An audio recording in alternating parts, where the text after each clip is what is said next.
Assalamualaikum warahmatullahi wabarakatuh. Selamat pagi anak-anak semuanya. Bagaimana kabar hari ini? Alhamdulillah sehat-sehat semuanya ya. Semoga kita semuanya selalu diberikan kesehatan oleh Allah dan semua urusan-urusan kita dimudahkan oleh Allah Subhanahu wa taala. Baik anak-anak, dalam pertemuan kita kali ini, dalam pembelajaran mata pelajaran Al-Quran Hadis, kita akan membahas tentang Al-Quran. Namun sebelum itu, sebelum kita mulai pembelajaran pada kesempatan hari ini, kita buka dengan bacaan surah Al-Fatihah. Semoga pembelajaran pada kesempatan hari ini dimudahkan oleh Allah dan kita diberikan oleh Allah kefahaman.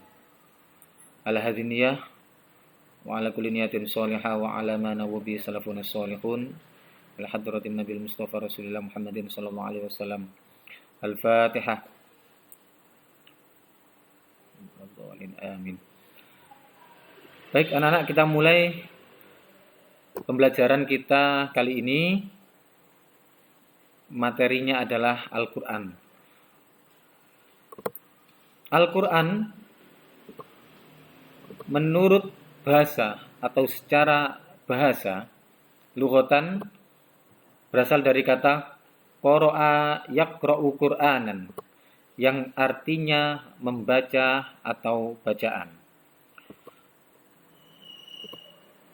Al-Quran menurut istilah adalah wahyu Allah Subhanahu wa taala yang diturunkan kepada Nabi Muhammad sallallahu alaihi wasallam melalui perantara malaikat Jibril sebagai petunjuk bagi umat manusia.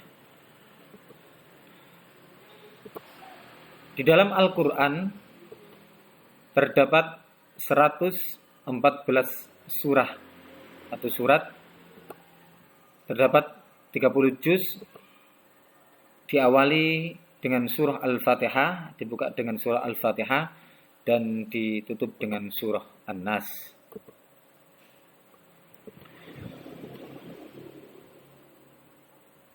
Al-Quran juga mempunyai nama-nama lain, yang diantaranya adalah Al-Furqan, Al-Dzikr, Al-Busyra, As-Sifa, dan Al-Huda. Al-Furqan artinya adalah pembeda, yang membedakan antara yang hak dan yang batil, pembeda antara yang benar dan yang salah.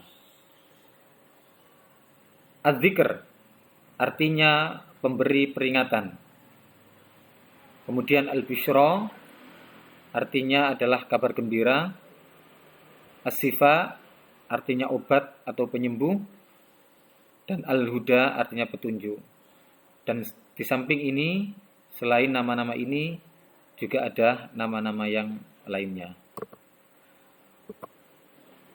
Menurut Imam Jalaluddin As-Suyuti, seorang ahli tafsir, di dalam kitabnya beliau menyebutkan di dalam kitabnya yang bernama Itmam Ad-Dirayah.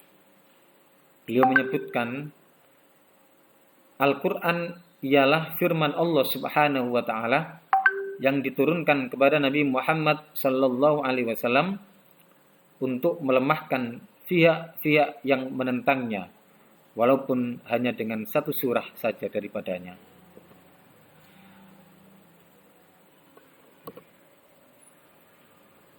Fungsi Al-Quran bagi kehidupan manusia, yang pertama adalah fungsinya Al-Quran sebagai hidayah, sebagai petunjuk. Yang kedua adalah sebagai peringatan. Yang ketiga adalah sebagai syifa, penyembuh, dan juga sebagai rahmat. Di samping itu, fungsi Al-Quran dalam Islam secara umum, yang pertama adalah sebagai sumber ajaran atau hukum Islam yang paling utama. Kemudian sebagai konfirmasi dan informasi terhadap hal-hal yang tidak dapat diketahui oleh akal manusia. Fungsi yang ketiga adalah sebagai petunjuk hidup manusia menuju ke jalan yang lurus tentang berbagai hal di dalam kehidupan.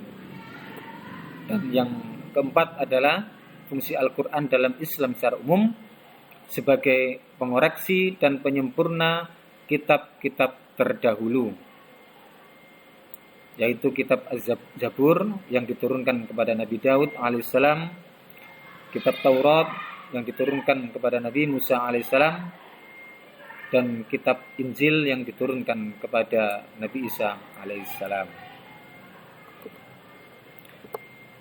Tujuan diturunkannya Al-Quran yang pertama adalah agar manusia tidak menyekutukan Allah, agar manusia mengesahkan Allah, mentauhidkan Allah, sehingga manusia itu tidak menyekutukan Allah Subhanahu wa ta'ala. Tujuan yang kedua adalah untuk menumbuhkan persaudaraan kepada sesama muslim dan sesama manusia.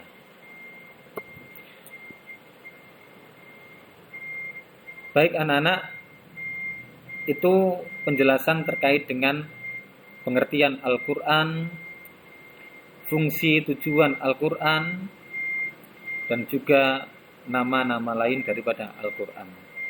Kita cukupkan pembelajaran pada hari ini.